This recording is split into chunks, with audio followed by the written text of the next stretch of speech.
Je vais commencer par céder la parole au président de la commission, à Philippe Cochet. Bien, merci Monsieur le Président, mes chers collègues. Il y a un peu moins d'un an, Madame Guigou, de retour d'un déplacement en Côte d'Ivoire, proposait la création d'une mission d'information sur ce pays. Cela partait du constat qu'après la décennie agitée de la crise ivoirienne, la Côte d'Ivoire était un peu sortie du radar des travaux de notre commission. En quelque sorte, nous étions restés au clivage Laurent Gbagbo-Alassane Ouattara. Pourtant, aujourd'hui, on nous présente de plus en plus la Côte d'Ivoire comme la nouvelle locomotive de l'Afrique de l'Ouest. Qu'en est-il vraiment? C'est la question à laquelle les membres de la mission ont tenté de répondre. En toute honnêteté, nous devons dire que lorsque la mission a été constituée, nous étions loin de soupçonner la difficulté du travail qui nous était demandé. En effet, la Côte d'Ivoire est un pays de contrastes et de mélanges qu'il est bien difficile de dépeindre et de résumer dans un rapport. Un pays de contraste entre le miracle ivoirien des années 1960-1970 et la chute continue des années 1990 et 2000 avec l'enchaînement des crises économiques, politiques et militaires. Un pays de mélange entre les ethnies extrêmement variées que l'on y trouve. La Côte d'Ivoire a en effet la particularité d'être au carrefour de 4 grands groupes ethniques, les Akans au sud-est, les Krous au sud-ouest, les Mandingues au nord-ouest et les Voltaïques au nord-est. Ces mélanges sont religieux aussi. Le pays compte des proportions à peu près équivalentes d'animistes, de musulmans et de chrétiens, eux-mêmes plus ou moins teintés d'animisme. Un pays de contraste entre les taux de croissance flatteurs qu'il connaît et la persistance d'une pauvreté massive qui place la Côte d'Ivoire au 172e rang mondial sur 188 en termes d'indice de développement humain. Un pays de mélange, puisqu'il a de longue date été une terre d'immigration, avec une tradition de vivre ensemble qui semble avoir forgé un sentiment national bien réel, mais aussi des logiques ethnico-régionales qui demeurent lourdes.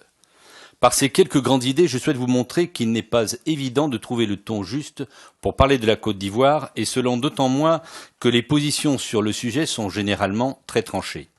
Nous nous sommes donc efforcés à travers notre rapport d'être aussi justes et balancés que possible, et nous espérons y être parvenus. Que penser de la Côte d'Ivoire au début de l'année 2017 ? On ne peut répondre à cette question sans prendre en compte le point de départ. Pour nous, le point de départ est 2011. Le pays sort alors de 12 années d'une crise profonde qui l'ont vu couper en deux entre un nord occupé par les rebelles des forces nouvelles favorables à Alassane Ouattara et un sud contrôlé par le président Laurent Gbagbo. Cette crise était politique, militaire, mais aussi morale. Pendant 12 ans, le non-droit et l'impunité se sont installés dans le pays. Des milliers de personnes sont mortes ou ont été victimes d'exactions. Les Ivoiriens en portent aujourd'hui encore les stigmates. La crise ivoirienne avait officiellement débuté avec le coup d'État du général Gaï contre le président Henri Konan Bédié en 1999. En réalité, elle était en germe depuis la mort, en 1993, du président Houphouët-Boigny, le père de l'indépendance de la Côte d'Ivoire, le vieux, comme l'appelaient affectueusement les Ivoiriens. Sa disparition avait entraîné une crise de succession en partie à l'origine de la glissade des années 2000. Ces événements avaient aussi été précédés à partir des années 1980 d'une grave crise économique. Cette crise avait remis en question le modèle ivoirien, fondé sur la redistribution d'une rente abondante, tirée de l'exportation de cultures de plantation comme le cacao et le café. Le retournement des cours mondiaux dans les années 1980 avait ainsi profondément perturbé les grands équilibres socio-économiques du pays. Tout cela pour vous dire qu'en mai 2011, lorsque le président Ouattara, nouvellement élu, prend officiellement ses fonctions au terme d'une crise post-électorale d'une rare violence, la Côte d'Ivoire va donc bien mal. À la lumière de ce bref éclairage historique, que dire de la Côte d'Ivoire 6 ans après la fin de la crise ? L'impression que nous avons retirée de nos travaux est à l'image de ce pays contrasté. D'un côté, on a le sentiment d'un écart important entre le pays réel et l'image qu'en donnent les médias, bien que cet écart se soit peut-être en partie résorbé ces dernières semaines. Le miracle ivoirien qu'on nous donne à voir est dans une certaine mesure bien réel. La Côte d'Ivoire a des atouts solides, à commencer par son agriculture puissante et diversifiée. En effet, elle a su tirer de ses sols variés et fertile pour conquérir un rôle mondial dans la production du cacao, dont elle est loin devant le Ghana, le premier producteur, mais aussi de l'anacarde, de l'EVA, des fruits tropicaux, de l'huile de palme et j'en passe. La Côte d'Ivoire a aussi un stock d'infrastructures parmi les plus développés de la région, avec 2 ports d'envergure mondiale, San Pedro et Abidjan, un aéroport international et 5 aéroports nationaux et un réseau routier relativement développé. Le pays dispose également d'un potentiel minier et énergétique non négligeable et encore assez peu exploité, pétrole et gaz naturel offshore, manganèse, or, diamants, hydroélectricité, etc. Enfin, la Côte d'Ivoire a une remarquable ouverture aux nouvelles technologies dont les Ivoiriens sont très friands et qui présentent des opportunités considérables pour accélérer le développement du pays. Depuis 2012, ces atouts paraissent intelligemment mis en valeur. Tous les indicateurs semblent au vert, le taux de croissance a été en moyenne de 9% par an, des investissements publics considérables permettent de moderniser et d'étendre les infrastructures du pays. La Côte d'Ivoire bénéficie d'un soutien massif de la communauté internationale qui reprend ses quartiers à Abidjan, à l'image de la Banque africaine de développement.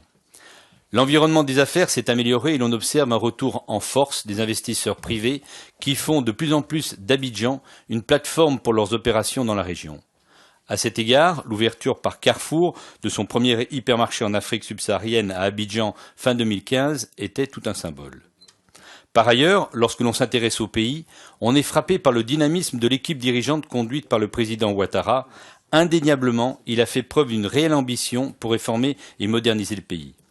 Pour y parvenir, ils sont entourés d'hommes de confiance, à l'image de son vice-président auparavant Premier ministre, Daniel Kablan-Dukan, et du nouveau Premier ministre, Amadou Kon Coulibaly.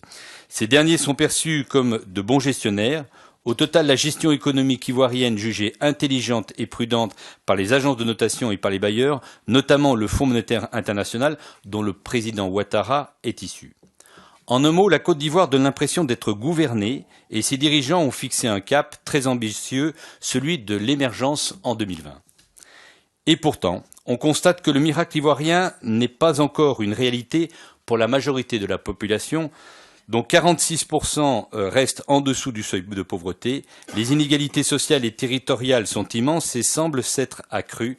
En dehors d'Abidjan, dans les campagnes et dans certaines villes du pays, à l'image de Bouaké, la deuxième ville, la pauvreté demeure massive. Près de 40% de la population n'est pas raccordée à l'eau potable ni à l'électricité. La Côte d'Ivoire connaît des taux de mortalité maternelle et infantile parmi les plus élevés au monde. Globalement, de nombreux Ivoiriens ont le sentiment que leurs conditions de vie ne s'améliorent pas. Ils voient l'image qu'il aurait donnée de leur pays dans la presse internationale et ils protestent. Vous faites des routes, vous faites des ponts, mais les Ivoiriens ne mangent pas de béton. La première urgence pour le président Ouattara est donc celle du développement. En bon économiste, il a bien pris en compte les enjeux économiques de la diversification et de la montée en gamme de l'économie. Les dirigeants s'appliquent notamment à développer la transformation des produits agricoles. Ces évolutions sont indispensables pour rendre la croissance durable et créatrice d'emplois. Mais pour y parvenir, la Côte d'Ivoire devra attirer davantage les investisseurs privés qui restent prudents en raison d'un environnement des affaires encore compliqué. Pour le moment, le pays occupe le 142e rang sur 190 dans le classement Doing Business. Les autorités devront donc encore progresser, notamment pour améliorer la fiscalité et réduire la corruption, dont de nombreux interlocuteurs nous ont dit qu'elle avait atteint un niveau problématique. Les dirigeants devront aussi redoubler d'efforts pour redresser l'éducation. Autrefois réputé, le système éducatif ivoirien a fortement pâti des années de crise. Aujourd'hui, il ne répond pas aux besoins. Le problème de l'emploi des jeunes est massif. Ils sont souvent au chômage ou cantonnés dans des petits boulots informels et peu productifs, sans réelle perspective d'évolution. Dans le même temps, les entreprises installées en Côte d'Ivoire disent ne pas parvenir à recruter des jeunes avec les compétences adaptées. Comme nous disait un chef d'entreprise, je cite, en Côte d'Ivoire, il est plus facile de recruter un doctorant que de trouver un plombier zingueur. La Côte d'Ivoire devra donc mettre l'accent sur la formation professionnelle.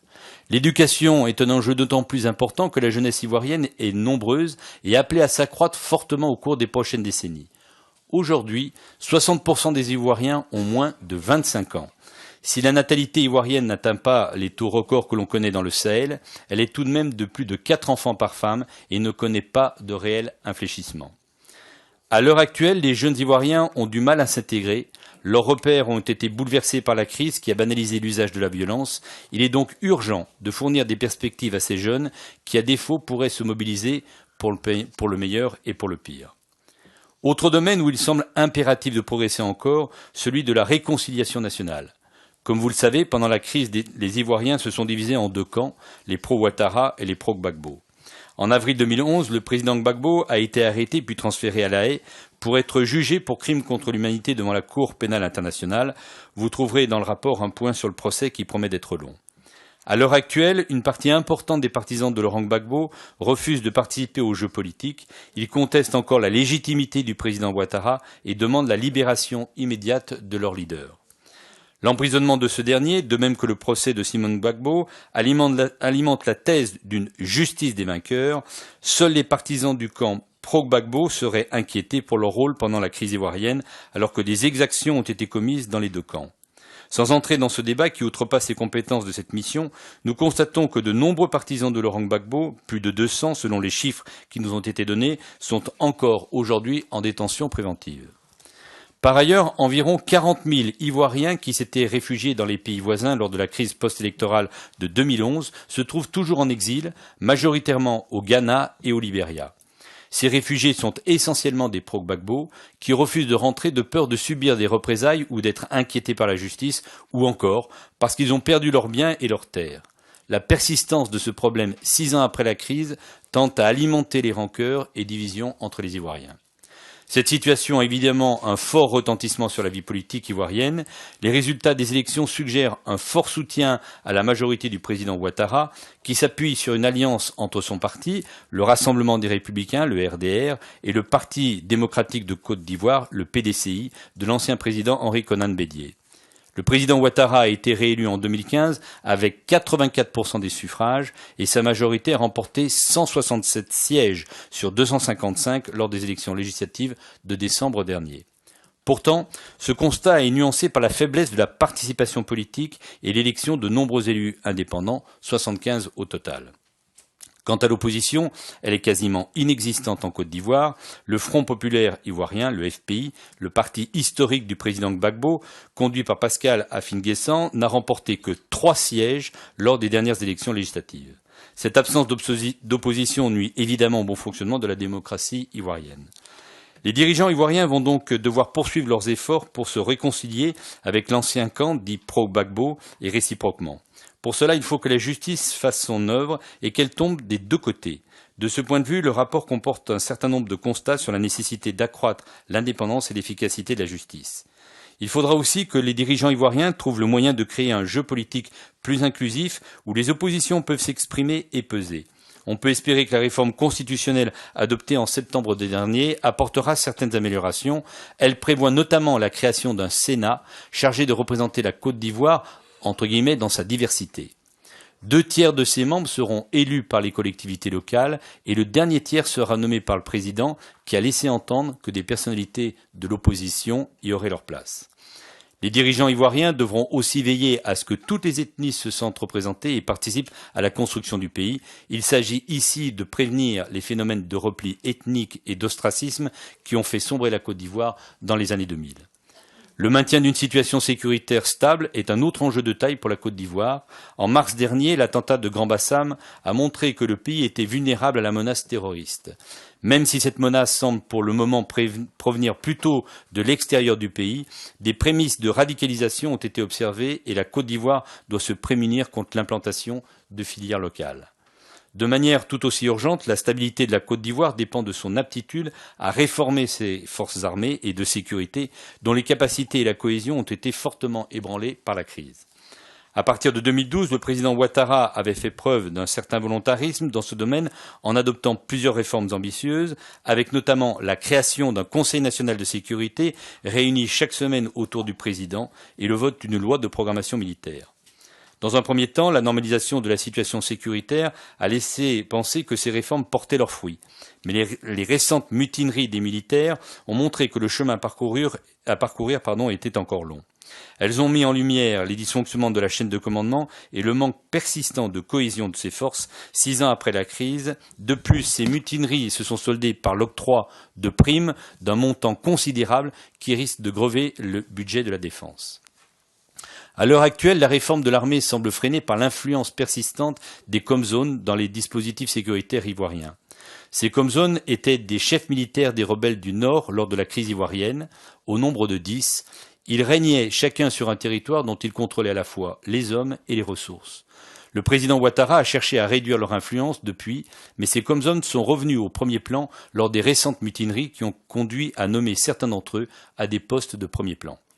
La réforme du secteur de la sécurité est donc un chantier important et il est d'autant plus urgent que la Côte d'Ivoire a connu au cours de ces derniers mois une agitation sociale croissante, mélange d'expressions spontanées de la population, de grèves et manifestations dans la fonction publique et d'activisme au sein des universités.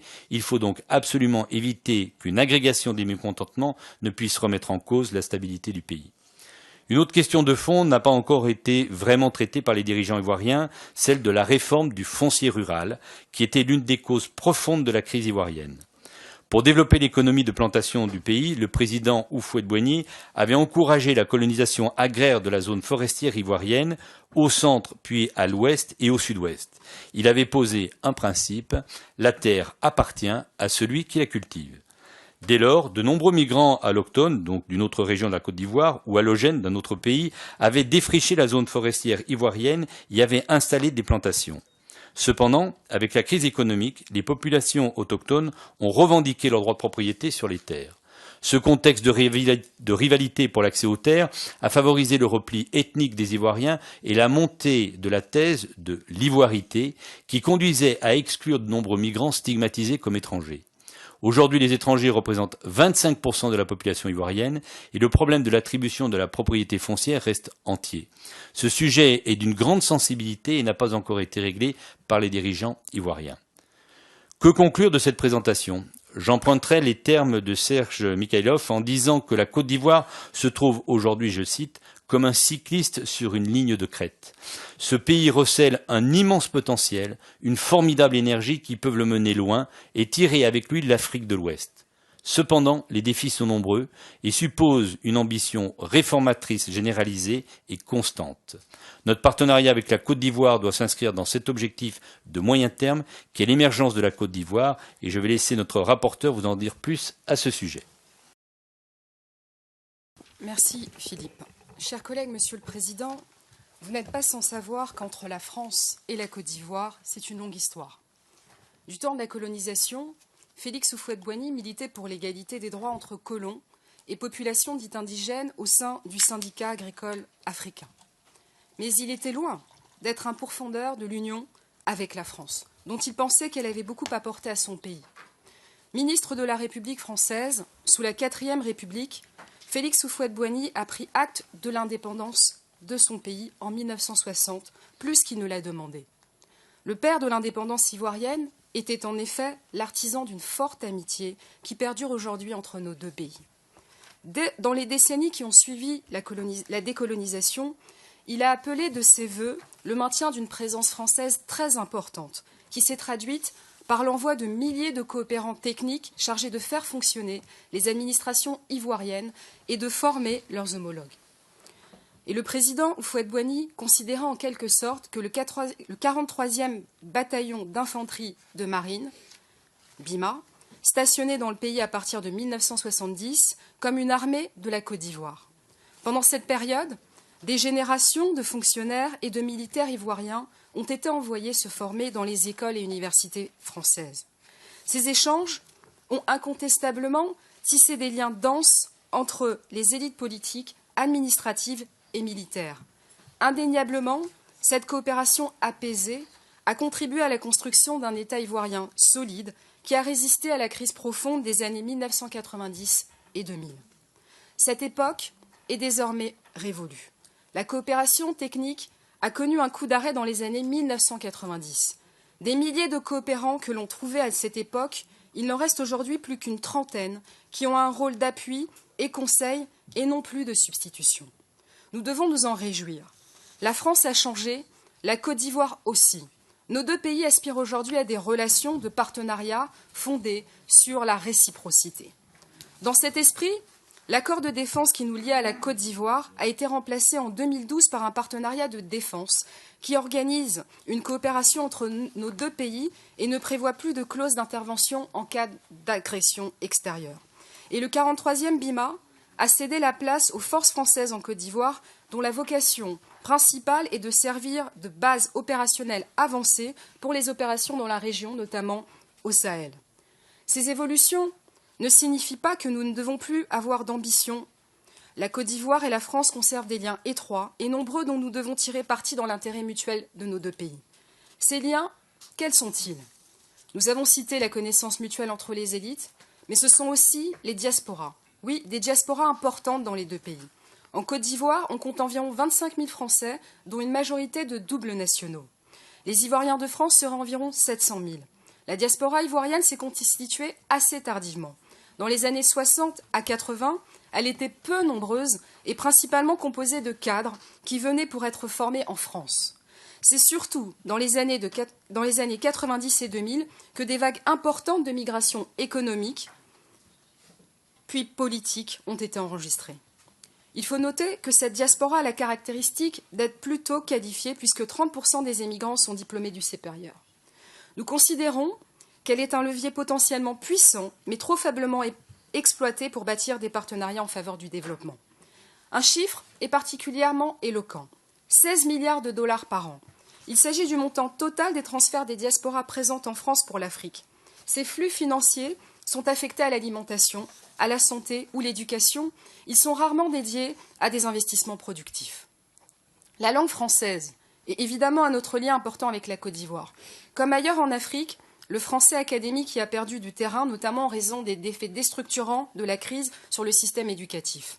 Malgré cela, il existe une exception ivoirienne qui veut que le français ne soit pas simplement la langue des affaires, de l'enseignement et de l'administration, mais aussi une langue d'usage, c'est-à-dire parlée dans la rue, en famille, entre amis. Les jeunes Ivoiriens se sont réellement approprié un français qu'ils ont adapté à leur propre réalité, que l'on appelle le nouchi. C'est ainsi qu'à Abidjan, tout le monde parle français. Un français certes parfois éloigné de celui qu'on enseigne, mais qui n'en donne pas moins un accès à un univers francophone commun. Ce partage de la langue est important, car il donne à la France un rôle singulier dans une Afrique de l'Ouest dont l'intégration est en partie freinée par le fossé culturel entre anglophones et francophones. Nous nous sommes d'ailleurs rendus au Ghana et nous avons constaté que les Ghanéens avaient un fort désir de travailler avec la France, justement pour bâtir des ponts avec leur voisinage francophone. La présence économique en Côte d'Ivoire est un autre élément important de notre relation. Comme partout en Afrique francophone, nos entreprises ont perdu des parts de marché depuis le début des années 2000. En Côte d'Ivoire, cette part est passée de 28% à 14% environ aujourd'hui. Plusieurs partenaires étrangers ont tiré profit du retrait relatif des entreprises françaises lors de la crise des années 2000. Celle-ci conserve néanmoins une place centrale dans l'économie ivoirienne. Elle représente 40 à 50% des recettes de l'impôt sur les sociétés, 30% du PIB et emploie 35 000 personnes. Cette implantation est très diversifiée et tous les grands groupes français opérant en Afrique subsaharienne sont présents en Côte d'Ivoire, dont ils font souvent une plateforme pour leurs opérations dans la région. Bolloré, Orange, Bouygues, la Société Générale, BNP Paribas, Canal+, Castel, Danone, la compagnie fruitière, Total, Alstom, Engie, pour n'en citer que quelques-uns. Cette présence est moins ancrée pour les PME françaises qui ont davantage pâti de la crise. Quels sont les principaux concurrents? Indéniablement les Chinois sont montés en puissance en Côte d'Ivoire, mais n'y ont pas acquis l'hégémonie que l'on connaît dans d'autres pays africains, notamment en raison du fort ancrage des entreprises françaises et aussi parce que le pays n'est pas un producteur majeur de ressources minières. Les Chinois ont tout de même une position très importante dans le BTP et la cimenterie, il remporte la plupart des marchés. Le chinois StarTimes s'est aussi positionné pour le déploiement de la TNT dans le pays, en concurrence directe avec notre pays. Et il est incontestable que la part de la Chine dans l'encours de la dette ivoirienne est en augmentation constante, même si cette part demeure à peu près équilibrée avec celle de notre pays. À côté des Chinois, les Marocains. Ils ont accompli une réelle percée en Côte d'Ivoire. Ils bénéficient à la fois de leur francophonie, de leur identité de pays africains, proches des réalités ivoiriennes, et de l'influence plus générale du Maroc, notamment dans le champ religieux. Il faut reconnaître que les Marocains ont su se forger de solides atouts. Nos collègues Jean Glavany et Guy Tessier nous en ont déjà parlé. Une stratégie africaine claire et volontariste, portée au plus haut niveau par le roi.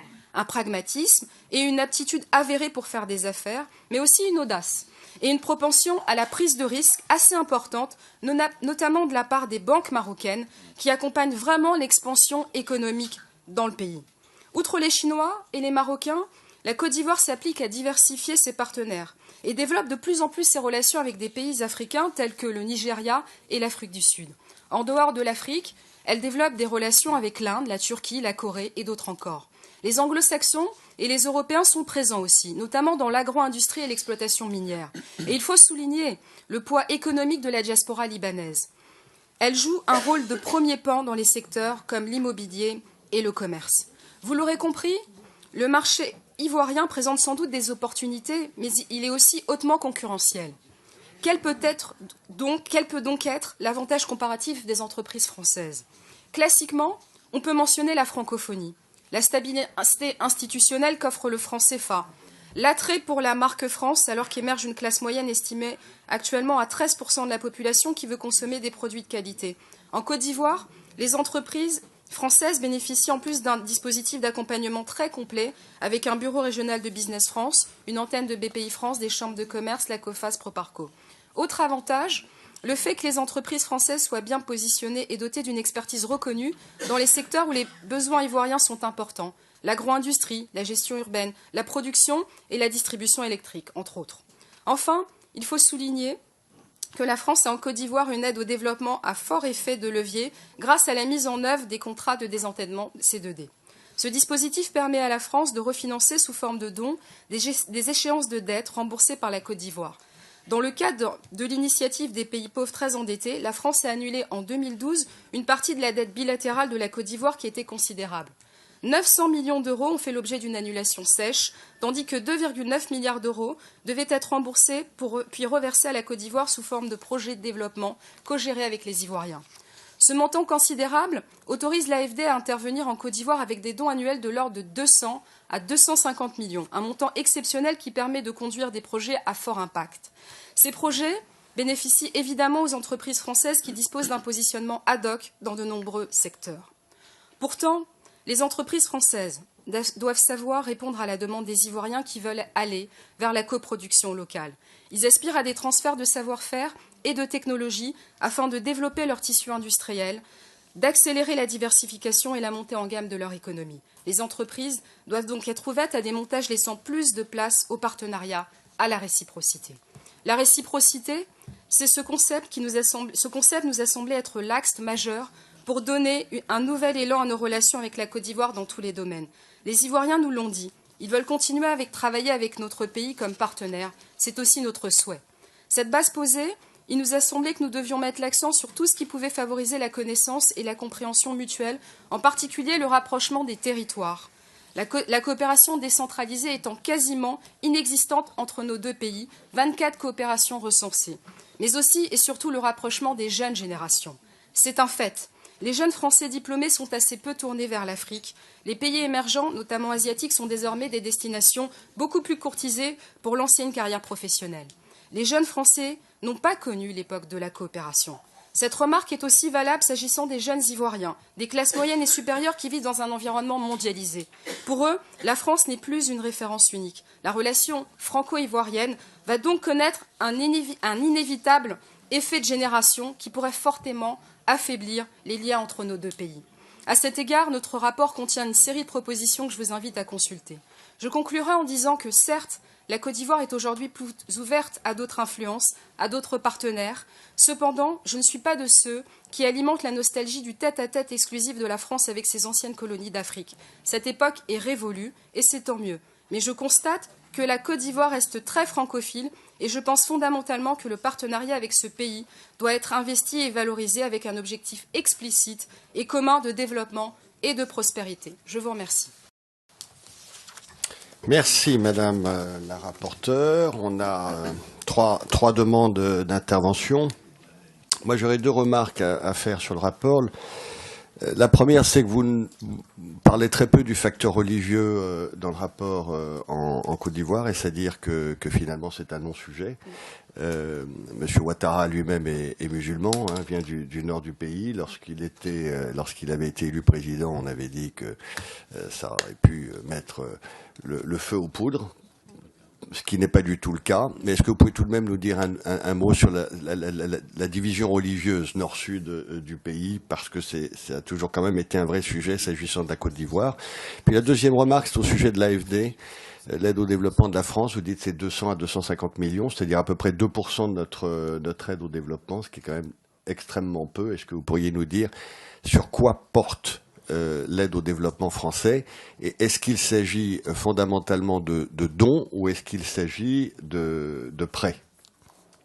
Et je passe la parole à Monsieur l'oncle.